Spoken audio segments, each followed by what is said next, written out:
नमस्कार दोस्तों, मैं विजय कसाना डिजिटल फ्री शिक्षा के यूट्यूब चैनल पर आपका स्वागत करता हूं।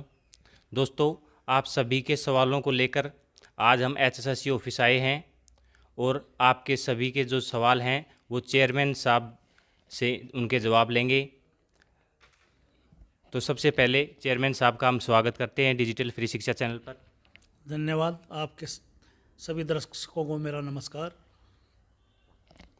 तो सर, जो फिलहाल हरियाणा पुलिस भर्ती की नॉर्मलाइजेशन की प्रक्रिया के ऊपर सबसे बड़े सवाल उठाए जा रहे हैं, क्योंकि ज़्यादा जो कमेंट आ रहे हैं हमारे पास भी वो इसी को लेकर हैं कि नॉर्मलाइजेशन की प्रक्रिया की मांग युवाओं ने की थी, वो तो आपकी बात सही है, लेकिन इसमें जो परसेंटाइल मेथड है इसके ऊपर सवाल उठाया जा रहा है। कोई भी युवा ये नहीं कह रहा कि नॉर्मलाइजेशन आप बंद करो, लेकिन परसेंटाइल मेथड जो लगाया जा रहा है उसके ऊपर सवाल उठाए जा रहे हैं। इसके ऊपर आप क्या कहना चाहेंगे? नंबर एक तो मैं ये कहना चाहता हूँ कि जब एक शिफ्ट से ज़्यादा या एक सेट से ज़्यादा पेपर होगा तो उसमें नॉर्मलाइजेशन ज़रूरी हो जाता है। और हमने पिछले कुछ एग्ज़ाम देखे कि एक शिफ्ट के बच्चे ज़्यादा पास हो गए, दूसरी शिफ्ट के कम हुए, और पूरी तरह से पास होने और डीवी तक जाते जाते फाइनल सिलेक्शन तक भी ये वेरिएशन काफ़ी बढ़ा। बच्चों ने ही आके यहाँ प्रदर्शन भी किया, मेरे से मिले भी, सोशल मीडिया पे भी आया कि नॉर्मलाइजेशन का फार्मूला लेके आओ आप। हमने उनके कहने पे ही, और जो एक्सपर्ट थे, नॉर्मलाइजेशन का फार्मूला हम लेके आए। ये फार्मूला हमने नहीं बनाया, इंडियन स्टैटिकल इंस्टीट्यूट है कलकत्ता में जिसका हेड ऑफिस है, वहाँ से हमने ये फार्मूला लिया। और ये जो फार्मूला है ये नहीं है कि हरियाणा स्टाफ सिलेक्शन कमीशन ही अपना रहा है, यूपीएससी अपना रही है, एसएससी अपना रही है, सीबीएसई अपना रही है, रेलवे बोर्ड, बैंकिंग, सब ये फार्मूला अपना रहे हैं। उसके बावजूद भी हमारे पास जो ये, जैसा आपने कहा, मेल कांस्टेबल और फीमेल कांस्टेबल का रिजल्ट आने के बाद बहुत से बच्चे आके मिले और सोशल मीडिया पे भी उन्होंने कहा कि आपका फार्मूला तो ठीक है, ये इसमें थोड़ा सा ये परिवर्तन कर लीजिए। तो हमने एक 3 सदस्यीय कमेटी बनाई है जिसमें मेरी सेक्रेटरी है आयोग की, लीगल सेक्रेटरी हैं, और एक हमारा मेंबर है जो एक्सपर्ट हैं, जो स्टडी करके आए थे कलकत्ता इंस्टीट्यूट को। वो सोमवार को उन्होंने इंडियन स्टैटिकल इंस्टीट्यूट के जो लोग हैं, जो अधिकारी हैं, जो एक्सपर्ट हैं, उन दिल्ली में एक मीटिंग उनके साथ है। अगर वो बच्चों की मांग पे जो लोगों ने सुझाव दिए हैं उसमें कोई चेंज करवाना चाहेगा तो अगले रिजल्ट भी हम उस फार्मूले से निकाल सकते हैं। और फीमेल कांस्टेबल का भी मैं बिल्कुल भी शंका नहीं करता कि हम उसको, अगर वो फार्मूला हमारे को जचा या उसने रिकॉग्नाइज किया तो हम रिवाइज भी कर सकते हैं उस रिजल्ट। यानी कि साथियों, फीमेल रिजल्ट का जो बात कर रहे हैं कि फाइनल रिजल्ट आ चुका है, वो रिजल्ट रिवाइज भी हो सकता है, ये बात चेयरमैन साहब कह रहे हैं। और काफ़ी क्वेश्चन आए हैं हमारे पास। तो सर, क्या इसमें जो मेल कांस्टेबल फिजिकल है इसमें भी कुछ चेंजमेंट हो सकता है? ना, इसमें कोई चेंजमेंट नहीं हो सकता। जो नॉर्मलाइजेशन का फार्मूला है वो फाइनल रिजल्ट के लिए चैलेंज हुआ है, 7 टाइम के लिए वो चैलेंज नहीं है। और जो फार्मूला हमने, जिससे 7 टाइम बच्चों को हमने पीएसटी यानी कि दौड़ पे बुलाया है, ये हमने इंडियन जो इंस्टीट्यूट है स्टैटिकल का उसको भेजा कि हमने इस तरीके से किया। उन्होंने भी उस पर मोहर लगा दी, और यहाँ तक कि ये हाई कोर्ट में चैलेंज हुआ है फार्मूला, तो हाई कोर्ट ने भी हमारी बात को मान लिया है। जब इतनी 2 बड़ी अथॉरिटियाँ मान रही है तो हम मैं नहीं चाहता कि या कोई संभावना हो इसमें रिवाइज की, तो ये एज इट इज रहेगा अभी तक तो। सर, काफ़ी युवाओं का कहना है कि एक शिफ्ट में एग्ज़ाम करवाया जाए जिससे नॉर्मलाइजेशन की समस्या ही ना आए, और उनका ये भी कहना है कि जब एक दिन में वोट करवाए जा सकते हैं तो फिर एचएसएससी पेपर क्यों नहीं ले सकती? इलेक्शन और सिलेक्शन में फ़र्क होता है, और जैसे हरियाणा की कैपेसिटी है, कुछ ज़िले हम छोड़ रहे हैं, वहाँ एग्ज़ाम हम कराते नहीं, उन ज़िलों को छोड़ के हमारे पास 1.5 लाख की कैपेसिटी है कि हम 1.5 लाख कैंडिडेट एक साथ बैठा सकते हैं, और ज़्यादा हम 3 लाख लोगों का इवनिंग और मॉर्निंग में टेस्ट ले सकते हैं। तो ये संभव नहीं है कि सारे हरियाणा में एक ही साथ एक शिफ्ट में सबका पेपर किया जाए।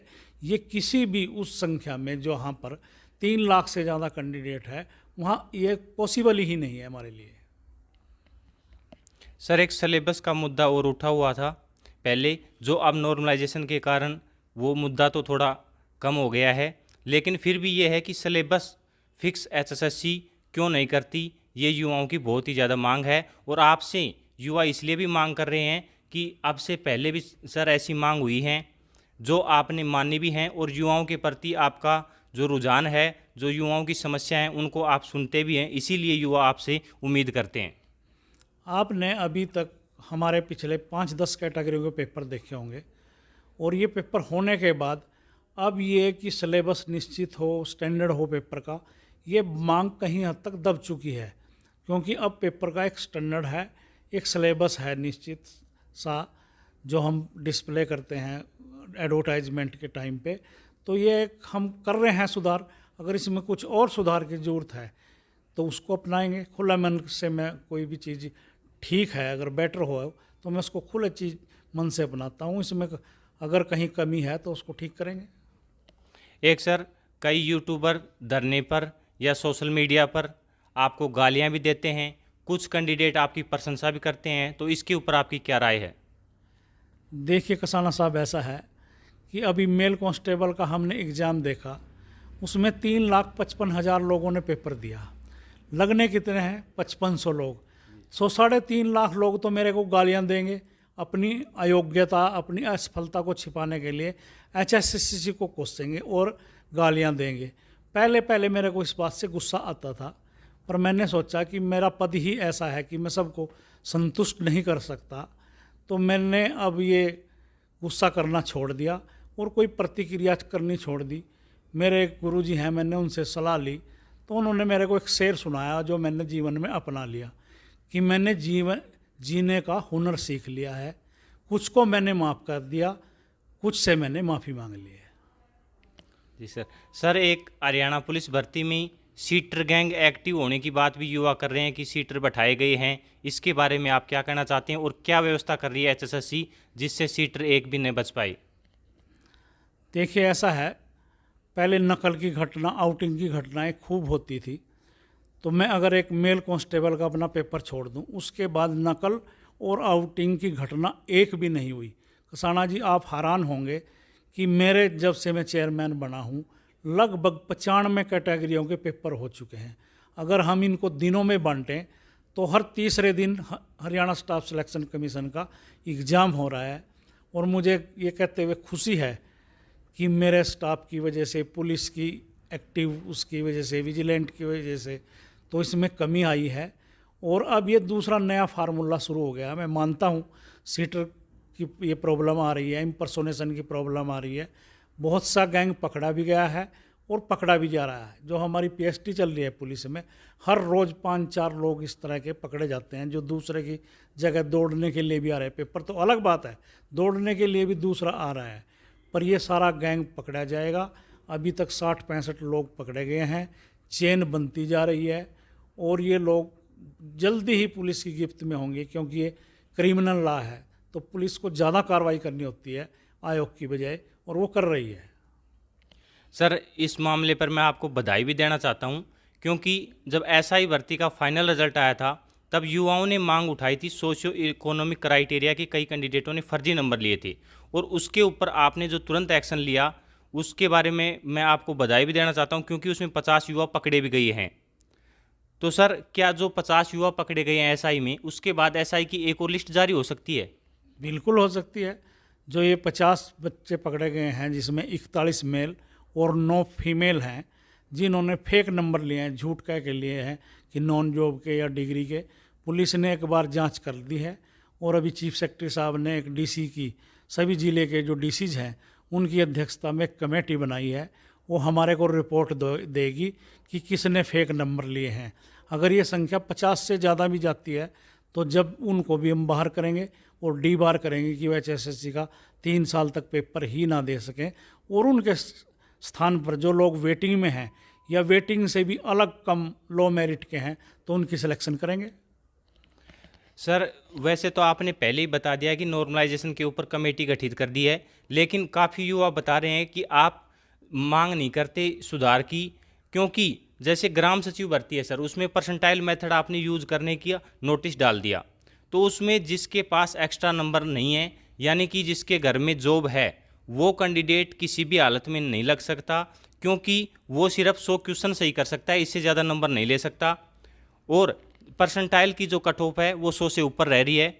तो इसके बारे में युवा आपसे जानना चाहते हैं। जो एक्स्ट्रा मार्क्स की बात है वो सोशल इकोनॉमिक्स की एक प्रावधान सरकार ने रखा है, मैंने नहीं रखा। वो मेरे पास जो इंस्ट्रक्शंस हैं, रूल्स बन के सरकार के आएंगे तो मैं उस हिसाब से भर्ती करूँगा। अगर बच्चों को या समाज को ऐसा लगता है कि ये सोशो इकोनॉमिक के नंबर एक्स्ट्रा हैं तो वो अपनी मांग सरकार के पास रखे, और सरकार के पास ये मांग पहुंच भी गई है। शायद इसमें कुछ बदलाव भी होने जा रहा है। मैंने, क्योंकि ये फैसला सरकार ने लेना है, मैंने नहीं लेना। तो मैं खुद मानता हूँ कि कई विषयों में ये एक्स्ट्रा मार्क्स हैं ये, इससे बहुत ज़्यादा मेरिट प्रभावित होती है। मैंने भी सरकार को बच्चों की तरफ से अपना पक्ष रखा है कि इसमें भी कुछ अमेंड करने की ज़रूरत है। फाइनल फैसला जो है वो सरकार ने लेना है। तो सर, हरियाणा पुलिस की भर्ती है, ये कब तक पूरी हो जाएगी? हरियाणा मेल कांस्टेबल की दौड़ चल रही है जो 17 से 27 है। 28 को हम अब्सेंटी को मौका देंगे, और 29, 30, 31 को जो दुर्गा वाहिनी की बेटियां हैं हमारी, उनका रिजल्ट हम जल्दी ही आजकल में 7 टाइम के लिए डिक्लेयर कर देंगे। और उसके बाद 3 जनवरी से 20 जनवरी तक इनकी जो है हाइट और चेस्ट का मापन करेंगे, और साथ के साथ डॉक्यूमेंट वेरिफिकेशन करेंगे। उसके बाद हम ये सोशो इकोनॉमिक के नंबर, हायर एजुकेशन के नंबर, ये सारी चीज़ें देख के लगभग 1-1.5 महीने में ये जब भर्ती है पूरी, दुर्गा वाहिनी, mail constable, female constable, commando की तो हम बहुत जल्दी ही करने जा रहे हैं, मगर 1-1.5 महीने में सभी कैटेगरीज की पूरी कर देंगे। सर, जो 27 को आपके ने कमेटी बैठाई है वो नॉर्मलाइजेशन की प्रक्रिया में जांच करेगी, तो क्या ग्राम सचिव की जो एग्ज़ाम डेट है उसमें बदलाव हो सकता है अगर नॉर्मलाइजेशन प्रक्रिया में बदलाव होता है तो? नहीं, डेट में कोई बदलाव नहीं होगा, सिर्फ नॉर्मलाइजेशन के मेथड में परिवर्तन हो सकता है। तो पेपर क्यों पीछे हटे उसकी वजह से? नॉर्मलाइजेशन के मेथड में अगर कोई चेंज करना पड़ा, चेंज करेंगे। बच्चों की ज़्यादातर मांग ये है कि आप रिटर्न का रिजल्ट निकाल के जो सोशो इकोनॉमिक के नंबर हैं उनको जोड़ के फिर परसेंटालाइज करो। तो उस बात पे विचार करेंगे, और जो इंस्टीट्यूट है उसके सामने हम ये पक्ष बच्चों की तरफ से पूरी तरह से रखेंगे कि क्या हम ऐसा कर सकते हैं, क्या ऐसा संभव है। अगर ऐसा संभव है तो रिजल्ट पे इसका क्या फ़र्क पड़ने वाला है। सर, क्या सीईटी में भी नॉर्मलाइजेशन होगा? क्योंकि काफ़ी आवेदन आ चुके हैं, तो वो भी कई शिफ्टों में एग्ज़ाम होने वाला है, तो सीईटी में नॉर्मलाइजेशन लागू होगा? मैंने आपको कसाना जी शुरू में ही कहा, जब शिफ्ट ज़्यादा होगी या पेपर के सेट अधिक होंगे तो नॉर्मलाइजेशन तो करना अनिवार्य हो जाता है। तो इसलिए सीईटी में भी नॉर्मलाइजेशन होगा। सीईटी का एग्ज़ाम कब तक हो सकता है सर? एनटीए जो है नेशनल टेस्टिंग एजेंसी, उसके साथ हमारा एग्रीमेंट हो चुका है, और उन्होंने हमारे को एग्रीमेंट हुए 15-20 दिन हो गए, उन्होंने 2 महीने का टाइम मांगा था। तो वो शायद जल्दी ही तारीखों की घोषणा करेंगे कि हम एग्ज़ाम कब लेंगे। शायद अभी तक जो संभावित वो हैं वो मार्च का फर्स्ट वीक में एनटीए जो है वो अपनी तैयारी कर रही है।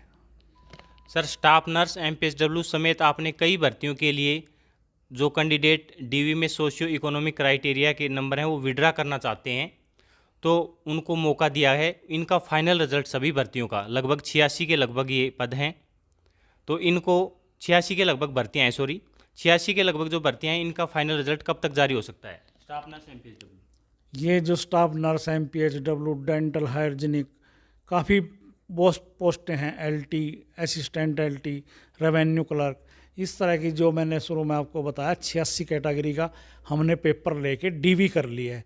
तो हमारे सामने अभी एक समस्या पैदा आ गई है सोशो इकोनॉमिक की। बच्चे ही हमारे को बताते हैं कि फला व्यक्ति ने झूठ बोल के फेक नंबर ले लिए, उसके घर में नौकरी है, या वो बीए पास नहीं है, उसने बाद में की, या उसकी डिग्री फर्जी है। तो हम भी सभी कैटेगरीज को हमने 27 दिसंबर से 31 दिसंबर तक का टाइम दिया है कि अगर किसी ने झूठ बोल के या जाने अनजाने में, मैं ये भी नहीं कहता झूठ बोल के, अगर जाने अनजाने में कोई फेक नंबरों का क्लेम कर लिया है तो वो विड्रॉल कर ले। और वो विड्रॉल होने के बाद हम जो सोशो इकोनॉमिक के नंबर जोड़ते हैं अपने रिटर्न में, जल्दी से ही उनको जोड़ के और फाइनल डीवी इंटरनल करके रिजल्ट देने जनवरी के पहले हफ्ते में ही हम शुरू करने वाले हैं। एक सर, ये जो फीमेल कैंडिडेट के सोशियो इकोनॉमिक क्राइटेरिया के नंबर हैं, इनके ऊपर भी डाउट चल रहा है कि इनका परिवार है फीमेल कैंडिडेट का, वो माता पिता यानी जहाँ जन्म हुआ है वो माना जाएगा, या फिर शादी में ससुराल वालों को जैसे ससुर या सास होती है उनकी जॉब मानी जाएगी? देखिए, अभी जो विधानसभा चल रही थी उसमें सीएम साहब ने एक बयान दिया कि जो विवाहित महिलाएं हैं उनका हम ससुराल पक्ष देखेंगे, पर उन्होंने साथ साथ ये भी कहा है कि ये आने वाली भर्तियों पे लागू होगा। जिनकी डीवी हो चुकी है, जिनका एग्ज़ाम हो चुका है, उन पे लागू नहीं होगा, क्योंकि हम एग्ज़ाम लेने के बाद अपना क्राइटेरिया चेंज नहीं कर सकते, चाहे वो ठीक है चाहे वो उसमें कोई कमी भी है। तो अभी तो ये है कि उसके माता पिता, उसका भाई, वो स्वयं और उसकी संतान वो सर्विस में नहीं होनी चाहिए या थी नहीं। उसमें शब्द है इज, वाज और हैज़ बीन, तो ये बिल्कुल क्लियर है। या उसके स्पाउस पे लागू होता है, पति पत्नी पे लागू होता है, ससुर और सास पे या देवर जेठ पे ये लागू नहीं होता। सर, ग्रुप डी भर्ती की एक्स सर्विसमैन कैटेगरी के जो चीफ सेक्रेटरी ऑफिस से नोटिस जारी करके और खाली पदों की डिटेल मांगी गई थी, तो क्या इसकी एक और लिस्ट आ सकती है? एक्स सर्विस मैन नहीं है, ईएसपी है, वो एक्सीलेंट सर्विस पर्सन, जिनको हम पहले आउटस्टैंडिंग स्पोर्ट्स पर्सन कहते थे। उनमें बहुत से लोगों के जो ग्रेडेशन सर्टिफिकेट था वो गलत मिला था और उनकी सिलेक्शन भी हो गई थी। सरकार ने उनको टर्मिनेट कर दिया है, कुछ बच्चों ने स्टे भी ले रखा है। तो उनको भरने के लिए अभी हमने 21 तारीख को डॉक्यूमेंट वेरिफिकेशन की है, और जिन बच्चों के ग्रेडेशन ठीक पाए गए स्पोर्ट्स डिपार्टमेंट की तरफ से, जो एलिजिबल कैंडिडेट हैं, उनकी एक लिस्ट और आएगी जो टर्मिनेट किए उनके स्थान पर। सर, हरियाणा पुलिस एसआई की ज्वाइनिंग कब तक हो जाएगी? अभी सीएम साहब से कुछ बच्चे मिले थे करनाल में, तो उन्होंने कहा 2-3 दिन में हम ज्वाइनिंग करा देंगे। कल हमारी डीजीपी साहब से बात हुई है, हमने उनको फाइनल लिस्ट दे दी है और ये कहा है ये जो 50 लोग हैं जो शंका के दायरे में हैं, इनको छोड़ के आप बाकी लोगों की ज्वाइनिंग करा दो। शायद पुलिस विभाग 1-2 दिन में ही उन बच्चों की ज्वाइनिंग करा देगा जो फाइनल सिलेक्शन में पहुंचे हैं और उन जिन पे कोई फेक नंबर या इस तरह का कोई आरोप भी नहीं है। सर, अगर किसी साथी की एक्स्ट्रा क्वालिफिकेशन अप्लाई करते समय ऐड नहीं हो पाई किसी कारण से, तो क्या आप वो डीवी के टाइम ऐड करवा सकता है?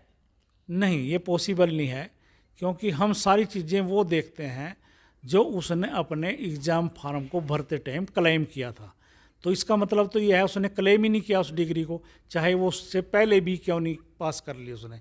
हम तो ये देखते हैं क्लेम्ड फॉर क्या है, जो क्लेम्ड फॉर है हम उसी के नंबर देते हैं। सर, एचएसएससी ऑब्जेक्शन तो ले लेती है आंसर की जारी करने के बाद, लेकिन रिवाइज्ड आंसर की है वो जारी नहीं करती रिजल्ट से पहले, इसका क्या कारण है? रिवाइज्ड आंसर की के ऊपर भी ऑब्जेक्शन आ जाएंगे। एक ऑब्जेक्शन दिए तो हमने रिवाइज आंसर की भी दे दी, उसके बाद भी ऑब्जेक्शन आ जाएंगे, फाइनल आंसर की पर भी ऑब्जेक्शन आ जाएंगे। ये ऑब्जेक्शन की श्रृंखला बंद नहीं होती। तो हमने फैसला लिया है कि हम फाइनल रिजल्ट जब डाल लेंगे तो रिवाइज आंसर की या फाइनल आंसर की डालेंगे कि इस रिवाइज की या इस फाइनल आंसर की के आधार पे हमने रिजल्ट डाला है। अगर उसके बावजूद भी किसी बच्चे को ऑब्जेक्शन है और वो उस एक क्वेश्चन को चैलेंज करता है कि आपका एग्जामिनर का क्वेश्चन ही गलत है या उत्तर गलत है या ऑप्शन गलत है, तो उसके लिए तब भी दरवाजे खुले हैं। सर, बहुत बहुत धन्यवाद आपका। आपने जो सभी युवाओं के डाउट क्लियर किए, और साथियों, चेयरमैन साहब का व्यक्तित्व बहुत ही सरल स्वभाव है। जो भी कैंडिडेट एचएसएससी ऑफिस आता है वो चेयरमैन साहब से मिल भी सकता है और डायरेक्ट अपनी समस्या सर से रख सकता है। ये उनका सॉल्यूशन करने की पूरी कोशिश करते हैं। अगर आपका और कोई भी डाउट हो तो आप कमेंट कर सकते हैं। नेक्स्ट इंटरव्यू में आपके क्वेश्चन भी लिए जाएंगे। वीडियो यहाँ तक देखने के लिए बहुत बहुत धन्यवाद।